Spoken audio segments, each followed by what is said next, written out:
Assalamualaikum warahmatullahi wabarakatuh. Selamat datang kembali di channel Hikmah Misteri. Dan tentunya masih bersama saya Mas Nara. Apa kabar kalian semua? Semoga selalu baik-baik saja, sehat badannya, dilimpahkan rezekinya, dan dihindarkan dari segala mara bahaya. Amin. Di kesempatan kali ini saya akan menceritakan sebuah cerita horor dengan judul Wanita Penghilang Alat Vital, melanjutkan dari part sebelumnya. Oke, seperti biasa sebelum ke ceritanya, bagi kalian yang belum subscribe channel ini, silahkan bisa subscribe dulu dan aktifkan lonceng notifikasinya agar kalian tidak ketinggalan cerita dari channel Hikmah Misteri yang akan selalu menggetarkan hati kalian. Oke, terima kasih, and so get ready to be haunted.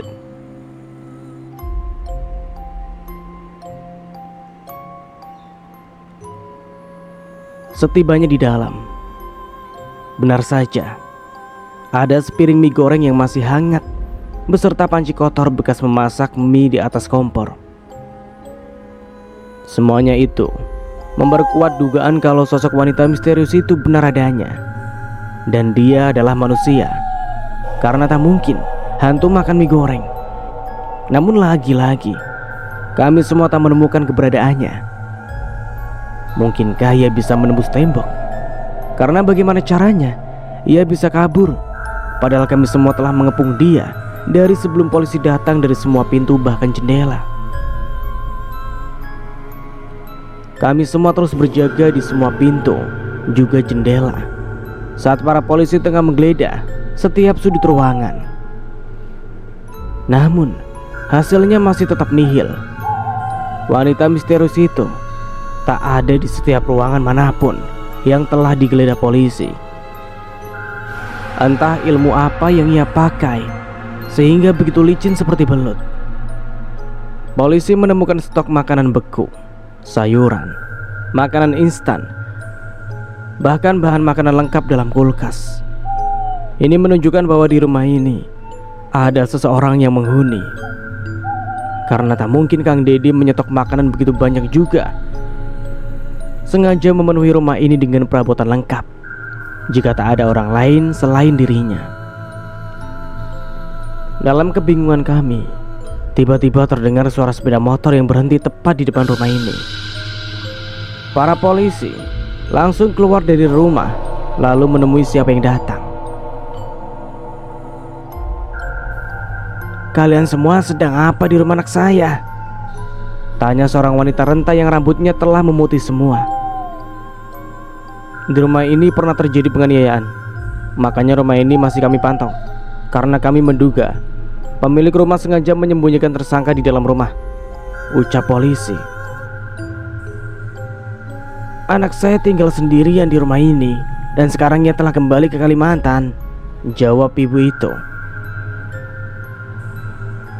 "Lalu, mengapa ada sepiring mie goreng yang masih hangat beserta stok makanan yang begitu banyak, padahal anak Anda telah meninggalkan rumah ini?" tanya polisi. "Mungkin tadi anak saya tidak sempat memakan mie goreng yang ia masak. Lalu stok makanan itu sengaja ia belikan untuk saya, karena saya diminta untuk menempati rumah ini." "Apa Anda memiliki kartu keluarga?" tanya polisi. Awalnya ibu itu ragu untuk menyerahkan kartu keluarganya, tetapi para polisi terus mendesak dan tidak mempercayai bahwa ibu itu ibunya Kang Deddy. Aku hanya diam saat polisi meminta bukti bahwa dia adalah ibunya Kang Deddy. Walaupun sebenarnya aku tahu kalau dia adalah benar ibunya, karena aku pernah melihatnya membawa perabotan dari rumah ini menggunakan mobil bak. Aku hanya diam mendukung polisi, berharap para polisi memiliki cara untuk mengungkap siapa wanita misterius yang sulit ditemukan keberadaannya itu. Tiba-tiba, ibu itu mengeluarkan surat kartu keluarga dari dalam kopernya. Para polisi langsung meraih dan membacanya. Di sini tertulis bahwa Anda adalah ibu kandung saudara Deddy, tetapi selain Kang Deddy, Anda juga memiliki 2 orang anak lainnya. "Iya, saudaranya Deddy ada di Kalimantan," jawab ibu itu. "Dua-duanya?" tanya polisi. Ibu itu mengangguk dengan wajah bingung. Di kartu keluarga ini tertulis nama Rahman dan nama Renata Ningrum. Apa keduanya berada di Kalimantan? Polisi itu mengulangi pertanyaannya. Iya. Ibu itu tampak gugup. Sepertinya ia tengah menutupi sesuatu. Saat polisi menyebutkan nama Renata Ningrum, entah mengapa tiba-tiba aku curiga kalau dia adalah Rere. Iya, bisa saja Rere itu panggilan dari Renata. Bolehkah saya meminta nomor telepon anak-anak Anda yang kini berada di Kalimantan? Tanya polisi. Maaf Pak, saya izin bicara, ucapku. Silakan. Waktu itu Mas Eko, seorang tukang sate yang pernah dimintai keterangan oleh bapak-bapak polisi ini, dia bilang kalau dia sempat berkenalan dengan wanita penghuni rumah ini yang mengaku bernama Rere, ucapku. Polisi itu tampak merenung, lalu ia manggut-manggut. Bu, apakah Rere yang dimaksud tukang sate itu adalah Renata, anak bungsu ibu? Wajah ibunya Kang Dedi seketika pucat pasi saat mendengar pertanyaan itu.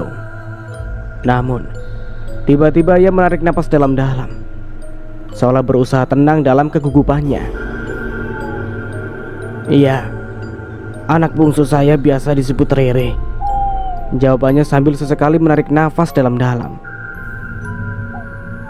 Di mana dia sekarang? Tanya polisi. Tiba-tiba ibu itu memasang wajah yang pilu. Lumayan lama ia termenung hingga membuat kami semua merasa semakin penasaran. Sebenarnya Rere sudah meninggal, jawab ibu itu. Meninggal kenapa? Tanya polisi yang terus bertanya, seolah belum yakin dengan semua jawaban ibu itu. Bunuh diri, jawabnya sambil tertunduk lesu. Di mana makamnya? Tanya polisi lagi.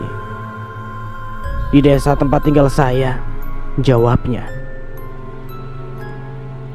Seketika aku lihat Pak Wiguna juga Surti bergidik ngeri. Tampaknya mereka semakin yakin kalau wanita misterius itu adalah adiknya Kang Dedi. Namun, menurutku semua itu sangat mustahil. Tak mungkin sesosok hantu bisa makan sate, bahkan mencuri makanan di dapurku. Setelah itu polisi pamit, tetapi mereka tetap menghimbau pada kami semua untuk terus mengamati keadaan rumah itu dan melaporkan jika ada yang mencurigakan. Setelah itu, ibunya Kang Dedi masuk rumah. Lalu kami semua bubar dengan wajah yang kecewa. Saat malam tiba, rumah itu kembali terasa hidup karena terdengar suara televisi yang begitu kencang. Lalu tercium aroma masakan yang begitu menusuk hidung. Tidak lama kemudian, terdengar suara seseorang yang mengetuk pintu. Aku segera membuka pintu. Lalu kulihat ibunya Kang Dedi tengah berdiri sambil memegangi sepiring makanan yang masih mengepul. Ini untuk kalian, ucapnya sambil menyerahkan sepiring masakan yang tampak menggugah selera. Kok repot-repot bu? Tapi makasih loh ini, ucapku sambil meraihnya dengan wajah sedikit sungkan. Iya, jawabnya sambil tersenyum lalu pamit. Aku juga langsung masuk dan menyantap makanan itu bersama anak-anak. Setelah anak-anakku selesai makan, mereka semua langsung masuk ke kamar dan bersiap untuk tidur. Tiba-tiba lampu mati, hingga membuatku terkejut. Aku langsung meraih sekotak lilin yang sengaja aku persiapkan beberapa hari lalu, karena tahu bahwa akhir-akhir ini sering mati lampu secara mendadak. Kurai senter, lalu membawa beberapa lilin untuk kuberikan pada ibunya Kang Dedi. Siapa tahu dia tak memiliki lilin. Kasihan juga dia tinggal sendirian di rumah yang lumayan besar itu, pikirku. Setibanya di rumah itu, terdengar suara ibu itu yang nampak tengah mengobrol bersama seorang wanita. Aku sengaja tak bersuara, lalu menempelkan telinga di tembok untuk mendengar obrolan mereka. Suasana di dalam rumah tampak gelap, tetapi mereka terdengar asyik terus mengobrol. Assalamualaikum, Bu. Aku memberanikan diri untuk mengetuk pintu. Suasana tiba-tiba hening saat aku mengetuk pintu. Suara obrolan mereka langsung terhenti saat aku terus memanggil ibunya Kang Dedi. Waalaikumsalam, jawabnya sambil membuka pintu. Suasana di dalam begitu gelap gulita. Ia hanya memegangi senter dari ponselnya yang tampak keluaran lama. Ibu punya lilin? Tanyaku. Kebetulan tidak, saya lupa mempersiapkannya. Ini, saya punya beberapa, ucapku sambil menyerahkan beberapa lilin.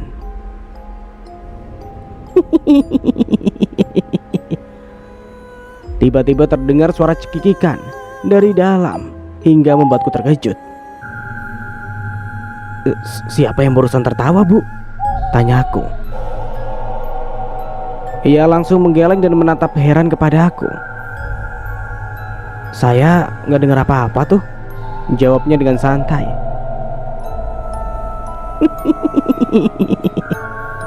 Suara itu kembali terdengar lebih nyaring. Itu, Bu, barusan ada suara wanita dari dalam. Kamu jangan nakutin saya nggak dengar apa-apa. Sudahlah, kamu mending segera pulang. Kasihan anak-anakmu ditinggalin gitu aja, ucapnya sambil buru-buru menutup pintu. Suara tawa itu terus terdengar. Suaranya sama persis dengan suara kuntilanak hingga membuatku bergidik ngeri, lalu buru-buru pulang. Keesokan harinya, setelah sholat maghrib, kulihat ibunya Kang Dedi berjalan menuju sebuah rumah tetangga yang terletak tidak jauh dari rumahku, sambil membawa sepiring makanan. Sebenarnya aku ingin mengingatkannya bahwa sepasang suami istri itu jarang bergaul dengan tetangga lainnya. Tapi ya sudahlah, ibunya Kang Dedi terlanjur masuk ke area halaman rumahnya. Setelah itu aku buru-buru masuk rumah, lalu memanaskan makan malam untuk anak-anak. Setelah semua selesai makan malam, Yuda memintaku untuk membantunya mengerjakan tugas dari sekolah. Sekitar pukul 9:30, semua tugasnya sudah selesai. Lalu ku antar mereka ke kamar untuk segera tidur. Mah, jambu kristal di depan rumah kosong itu sudah matang-matang. Yura mau, ucap anak bungsuku sebelum tidur. Rumah itu kini ada pemiliknya. Besok deh, Mama coba minta sama ibu pemilik rumah itu, sahutku. Setelah itu Yura memejamkan mata. Lalu aku juga mulai memejamkan mata setelah banyak yang kulakukan tadi siang, hingga membuatku lelah. Terdengar suara azan subuh berkumandang. Malam itu aku tidur dengan lelapnya. Padahal malam-malam sebelumnya aku selalu ketakutan dan tidak bisa tidur. Aku segera mengambil air wudhu lalu sholat subuh. Setelah selesai aku langsung membuka pintu. Kulihat langit masih gelap, dengan udara dingin yang masih menusuk hingga ke tulang. Tolong! Tolong! Tiba-tiba terdengar suara teriakan dari arah rumah tetangga yang terkenal jarang bergaul dengan yang lainnya. Sementara rumah Kang Dedi tampak sunyi dan senyap. Tolong! Tolong! Suara teriakan itu kembali terdengar hingga memecah keheningan pagi. Kulihat Mas Parto keluar dari rumahnya sambil memukul kentongan. Tampak beberapa orang yang baru pulang dari masjid untuk salat subuh langsung berhamburan ke rumah itu. Sepasang suami istri pemilik rumah itu bernama Yuli dan Renda. Mereka terkenal tertutup dan jarang bersosialisasi. Karena penasaran, aku turut berlari bersama warga lainnya ke rumah itu. Setibanya di dalam, kulihat Yuli tengah berteriak-teriak histeris sambil berderai air mata. Ada apa? Tanya warga yang nampak panik. Burung suami saya menghilang, jawabnya sambil menangis histeris dan menunjuk kamar tempat suaminya berada. Mata kami langsung terbelalak saat melihat Rendra yang tengah terbaring bergelimang darah dalam kondisi tangan terikat dan mulut juga dilakban. Pak RT langsung menelpon polisi, sedangkan beberapa warga langsung membuka ikatan tali Rendra, lalu membawanya ke rumah sakit.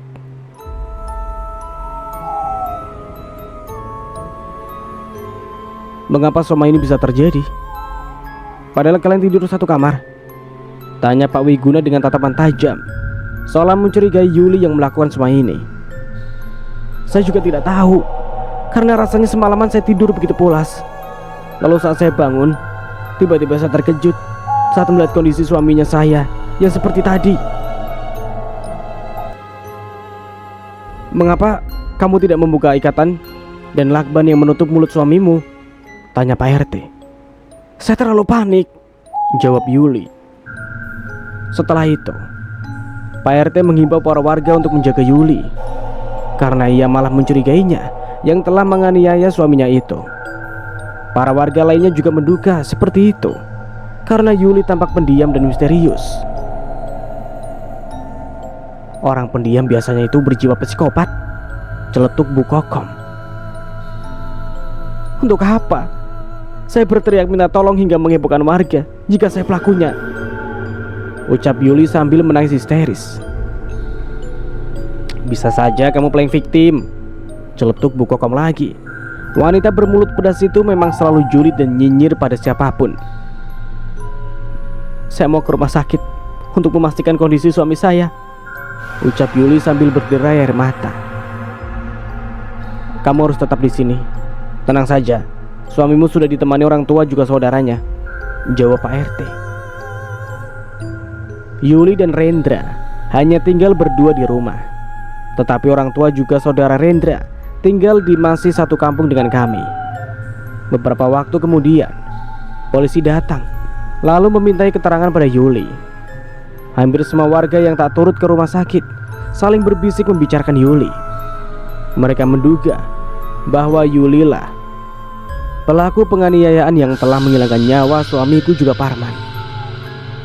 Yuli adalah wanita cantik, berkulit putih dan berbadan langsing. Tetapi bukan ia pelakunya, karena aku, Parman, juga Mas Eko tahu persis bahwa wanita misterius itu bukanlah Yuli.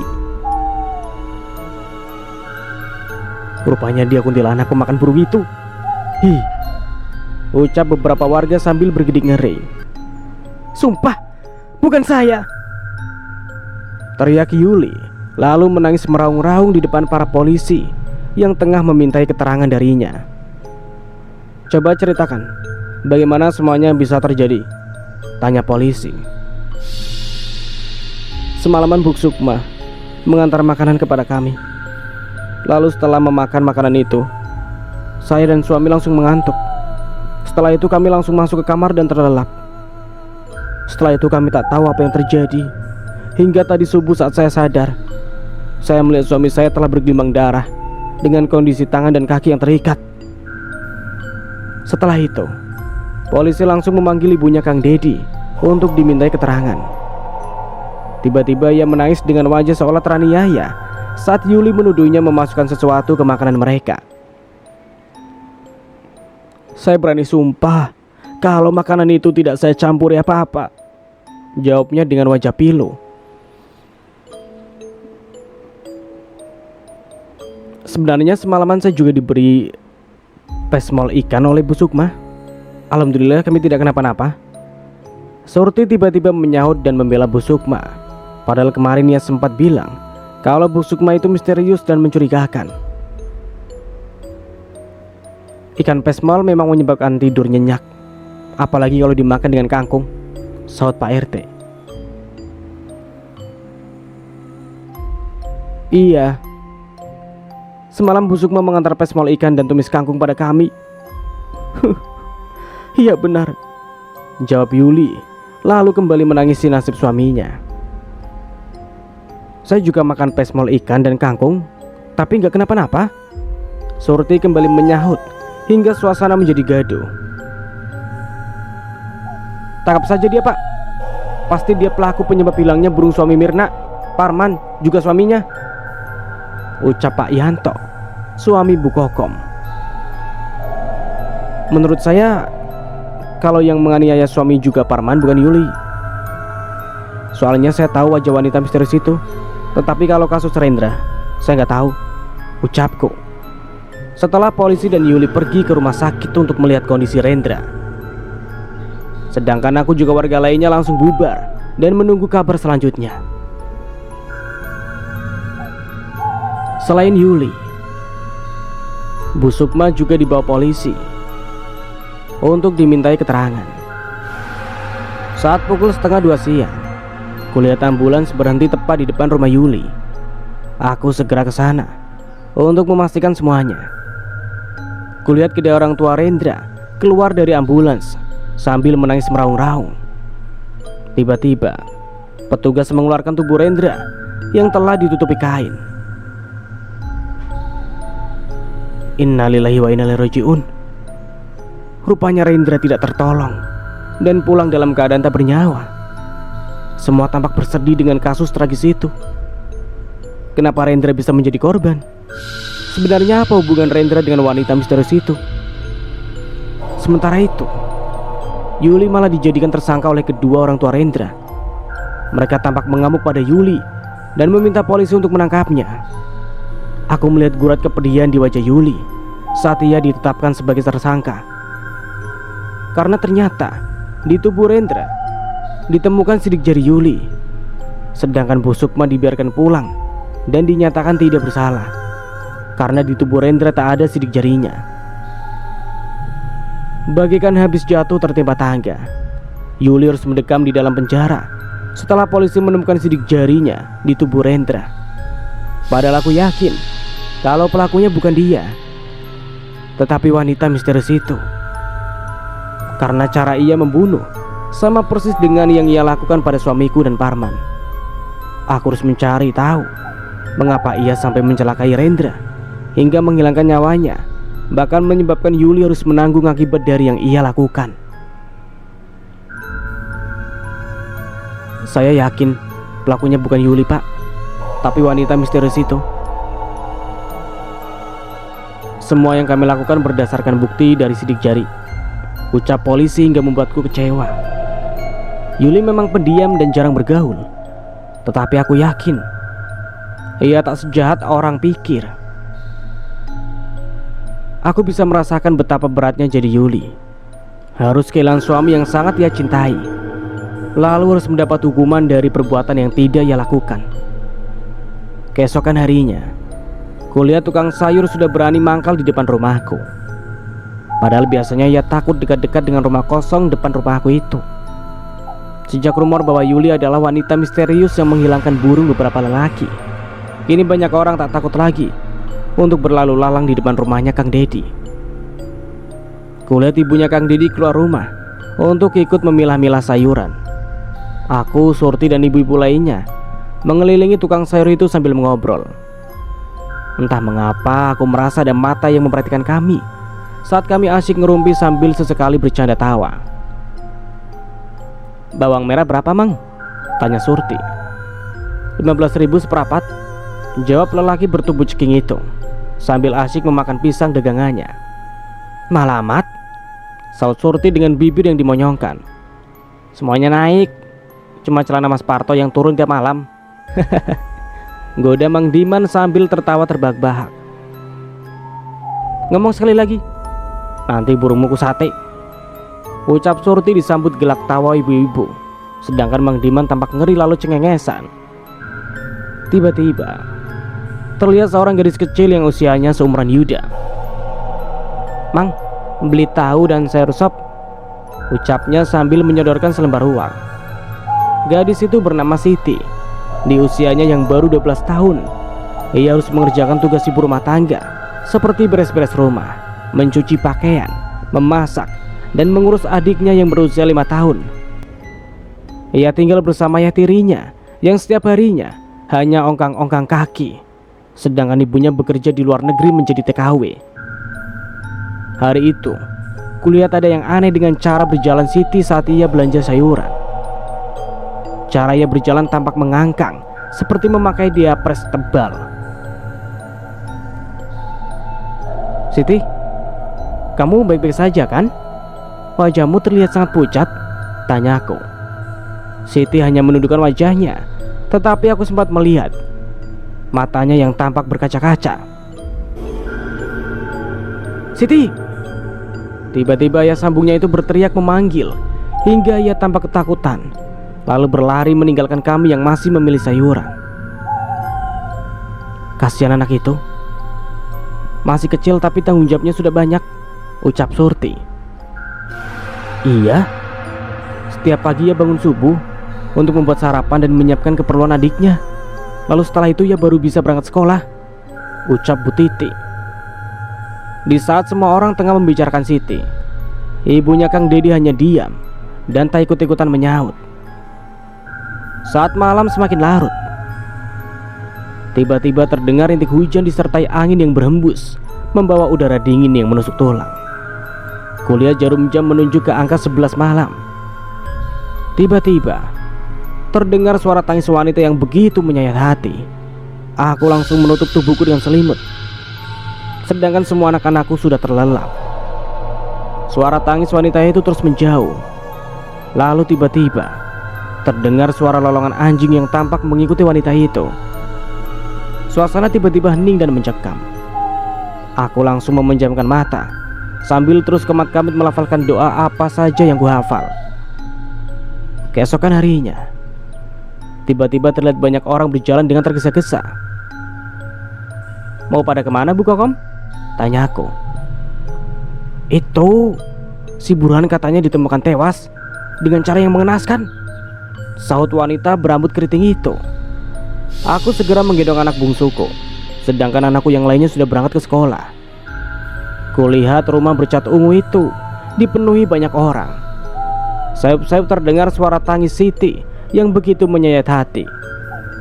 Aku langsung tercengang saat melihat kondisi Pak Burhan yang begitu mengenaskan. Alat vitalnya tampak seperti dipotong, sama persis seperti yang terjadi pada suamiku, Parman, juga Rendra. Tiba-tiba aku merasa khawatir kalau Siti dicurigai sebagai tersangka seperti yang terjadi pada Yuli. Namun ketakutanku akhirnya tak terjadi saat polisi tak menemukan sidik jari Siti di tubuh Pak Burhan.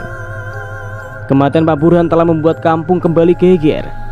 Kini para warga yakin kalau wanita misterius pemakan burung itu bukan Yuli. Di depan polisi, Siti akhirnya ia mau mengaku kalau dirinya kerap kali mendapat pelecehan seksual dari ayah sambungnya itu. Lalu selalu diancam akan dibunuh jika membuka mulut.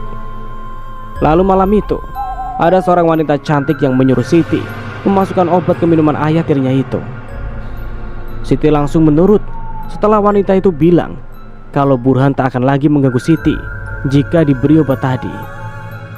Siti bilang kalau ia sudah tak tahan dengan tindak pelecehan seksual yang dilakukan ayah tirinya. Makanya ia menuruti semua perintah dari wanita misterius itu. Setelah dilakukan penyelidikan, ternyata obat itu merupakan obat tidur dengan dosis yang tinggi. Sepertinya perempuan itu sengaja membuat Burhan tak sadarkan diri agar ia dengan mudah menghilangkan burung Burhan. Hingga keesokan harinya, lelaki keji itu meregang nyawa. Walaupun perbuatan wanita itu bisa membuat Siti bisa bernafas lega karena terbebas dari pelecehan yang selama ini menyiksa batinnya, tetapi tetap saja perbuatan wanita misterius itu melanggar hukum jika ditilik menggunakan kacamata hukum. Keesokan harinya, kulihat Surti dan Mas Parto tampak celingukan sambil terus bersiul dengan wajah menengadah ke atas. "Kalian ngapain?" tanyaku. "Burung Mas Parto hilang." "Burung Mas Parto?" tanyaku. "Itu loh burung kakak tua jamur hitam, bukan burung yang itu," ucap Surti sambil nyengir. Iya, aku dari tadi mikir ke situ kok," sahutku sambil tertawa, lalu berjalan mendekati Surti untuk membantunya mencari burung Mas Parto.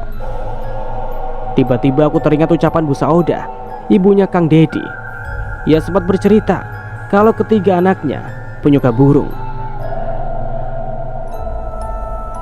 "Sayangnya Rere anak saya kini sudah meninggal," ucapnya sebelum pamit ke rumahnya di desa sebelah. Tadi pagi setelah berbincang-bincang denganku, ia pamit untuk menengok rumahnya di desa sebelah. Tetapi nanti sore ia akan kembali lagi ke sini sesuai amanat Kang Dedi untuk menjaga rumah itu. Tiba-tiba kami mendengar suara kicauan burung kesayangan Mas Parto dari arah kebun belakang rumah Kang Dedi. Gegas kami berjalan mengendap-endap ke arah suara kicauan burung itu. Lalu mata kami dibuat terbelalak saat melihat sosok wanita yang selama ini kami cari. Wanita itu tampak tengah bermain-main sambil sesekali bersiul ke burung mahal itu. Namun tiba-tiba ia masuk ke tembok, lalu menghilang setelah melihat kedatangan kami. Kami langsung berlari ke tembok tempat tadi ia berdiri. Tetapi anehnya, di tembok itu tidak ada pintu dan tidak bisa terbuka, walaupun kami semua terus mendorongnya dengan sekuat tenaga. Apa wanita tadi itu memedi, makanya ia bisa masuk ke tembok? Tanya Surti dengan wajah bingung. Mau memedi kek, mau kuntilanak kek, tapi dia sudah mencuri burung emas yang sangat mahal, gerutu Mas Parto. Mas Parto berjalan tergesa-gesa menuju pintu depan. Ia terus menggedor-gedor rumah itu dengan sekuat tenaga. Bu Odahnya lagi pergi ke desa sebelah, Mas, ucapku saat melihat suaminya Surti yang tengah berapi-api. Mungkin karena tak rela burung mahalnya itu dicuri wanita misterius itu. Bu Odah? Bukannya nama ibu Kang Dedi Bu Sukma? Tanya Surti. Iya, nama lengkapnya kan Bu Sukma Saoda. Ia pernah bercerita kalau ia biasa dipanggil Bu Odah kalau di kampungnya, ucapku. Bodoh amat, saya mau dobrak pintu ini, ucapnya sambil terus mendorong pintu dengan sekuat tenaga. Jangan dong, Mas, aku malu sama Bu Sukma dan Kang Dedi, ucap Surti yang mencoba menahan suaminya yang telah beberapa kali merusak pintu rumah itu. Tiba-tiba Mas Parto meraih ponsel dari sakunya lalu menelpon seseorang. Dari percakapannya, aku bisa menyimpulkan kalau ia menelpon polisi kenalannya. Setelah itu, Mas Parto kembali membantingkan tubuh kekarnya ke pintu. Apa kamu tak malu terus merusak pintu rumah anak saya? Mentang-mentang kami tak pernah menuntut ganti rugi, terus kalian bisa seenaknya. Tiba-tiba Bu Odah turun dari motor hingga membuat kami terkejut. Saya tahu kalau ibu menyembunyikan wanita misterius itu di dalam, ucap Mas Parto dengan wajah kesal. Wanita siapa? Tak ada orang di sini selain saya, ucapnya dengan wajah yang meyakinkan. Mas Parto seperti tak peduli dengan ucapan penyangkalan dari Bu Odah. Ia terus mendesak agar pintu rumahnya dibuka. Tidak berapa lama kemudian para polisi itu datang, lalu meminta Bu Odah mengizinkan kami semua masuk. Seperti biasa, dengan mudah ia memperbolehkan kami masuk. Bahkan ia membukakan semua pintu kamar, pintu dapur, juga pintu gudang. Tak perlu membuka semua pintu yang bisa terlihat, karena wanita itu bersembunyi di dalam tembok, ucapku. Tiba-tiba Bu Odah tertawa terbahak-bahak sambil memandang konyol pada aku. Dasar anak muda, kebanyakan nonton film makanya ngawur, ucapnya sambil kembali tertawa. Gelagat Bu Odah tampak meyakinkan. Ia begitu percaya diri dengan pengakuannya bahwa ia tak menyembunyikan siapapun. Bahkan ia terus menyangkal setiap dugaan kami. Dugaan mereka ada benarnya juga. Menurut saya di rumah ini ada ruang rahasia, ucap polisi. Bu Odah terus mengelak dan terus meyakinkan kami bahwa dugaan kami salah. Namun tiba-tiba terdengar suara kicauan burung kesayangan Mas Parto dari balik tembok tak berpintu. Semua mata langsung menoleh ke arah tembok itu. Lalu seketika wajah Bu Odah memucat. Sekarang juga buka pintu rahasia itu, bentak polisi. Pintu rahasia apa? Saya benar-benar tidak mengerti, ucap Bu Odah yang kini tampak sedikit gemetar. Polisi terus mendesak wanita renta itu. Bahkan Bu Odah diancam akan dipenjara jika terus menyembunyikan keberadaan wanita itu. Suara kicauan burung itu semakin terdengar nyaring, seolah ia memberi tanda bahwa ia berada di balik tembok itu.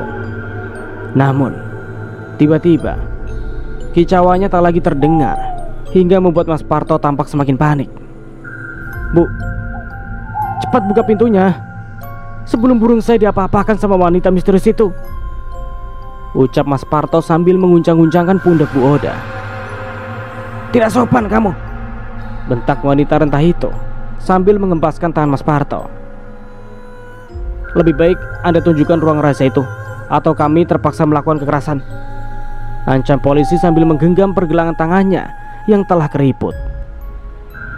Bu Oda tampak gemetaran, tetapi ia tetap ngeyel dan menyangkal bahwa di rumah itu ada ruang rahasia.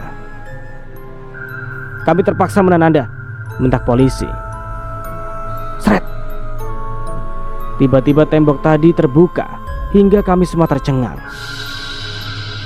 Dari balik tembok itu muncul seorang wanita yang selama ini kami cari. Wanita cantik yang pernah beberapa kali masuk ke rumahku.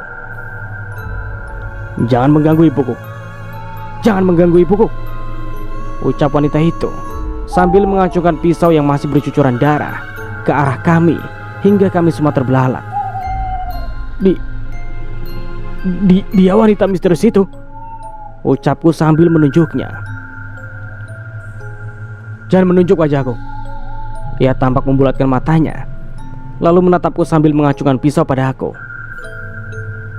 "Hei, Mamedi, akhirnya kamu muncul juga," ucap Mas Parto sambil mencoba mendekatinya. Namun wanita itu dengan sigap mengacungkan pisau pada Mas Parto. "Apakah darah di pisau itu darah burungku?" Mas Parto tampak panik saat melihat tetesan darah segar dari pisau yang ia pegang. "Jatuhkan pisau yang kamu pegang, serahkan dirimu, karena kamu telah terkepung," ucap polisi. Wanita misterius itu tampak tak menghiraukan ucapan polisi. Ia malah berniat mendekati Mas Parto. "Burungmu tadi cantik, tapi berisik, makanya aku bereskan," ucapnya sambil menyeringai. Lalu tiba-tiba ia tertawa cekikikan hingga membuat bulu kuduku meremang. Karena suara tawanya sama persis dengan kuntilanak. Rupanya kuntilanak yang pernah menakut-nakutiku adalah dia. "Dasar perempuan jahat, berani-beraninya kamu macam-macam pada burung saya yang sangat mahal itu." Mas Parto tampak kesal karena wanita itu benar-benar berjiwa psikopat dan tak punya perasaan. Para polisi itu akhirnya bisa menangkap wanita yang terus tertawa terbahak-bahak, seolah jiwanya telah terganggu. "Jangan tangkap dia, saya mohon. Hidupnya telah banyak menderita." Bu Oda memelas, bahkan berlutut pada polisi. Namun apapun yang ia lakukan tak akan mengubah keputusan para polisi untuk menangkap wanita misterius itu. "Mengapa kamu membunuh suamiku?" tanyaku menghentikan langkah polisi untuk membawanya pergi. "Lelaki hidung belang itu berniat untuk melecehkanku, makanya aku harus menghilangkan barang pusakanya." Ia lalu kembali tertawa terbahak-bahak setelah menjawab pertanyaan yang selama ini menjadi unek-unek di hatiku. "Lalu bagaimana dengan si Parman?" tanya Surti. "Dia juga lelaki hidung belang yang nyaris melecehkanku." Jawabannya santai, lalu menyeringai hingga wajah cantiknya terlihat menakutkan. "Jangan-jangan kamu juga yang membunuh Rendra dan Pak Badru?" tanya Mas Parto. Seketika raut wajahnya berubah. Ia lalu berteriak histeris sambil mengacak-acak rambutnya. Wanita itu seperti hilang kendali karena terus mengamuk, hingga akhirnya para polisi membrogol tangannya lalu memasukkan ia ke mobil. "Rere, jangan bawa Rere pergi!" tangis Bu Oda pecah. Tiba-tiba polisi itu kembali setelah memasukkan wanita yang sepertinya bernama Rere itu. Lalu Bu Oda juga dibawa masuk ke mobil polisi. "Anda juga harus mendapat hukuman karena berusaha menyembunyikan seseorang kriminal. Begitu pula dengan Dedi. Ia juga akan mendapat panggilan dari kepolisian karena telah membantu menyembunyikan buronan." Akhirnya wanita itu bisa terungkap dan tertangkap juga, sehingga kasus misteri hilangnya burung itu telah terungkap. Walaupun sebenarnya aku masih bertanya-tanya, alasan apa mengapa dia sampai menghilangkan nyawa Rendra dan Pak Burhan. Dan sampai di sini dulu ceritanya. Nantikan kelanjutan ceritanya di part berikutnya. Dari saya mohon maaf bila ada salah kata. Akhir kata, wassalamualaikum warahmatullahi wabarakatuh. Sampai jumpa di video berikutnya.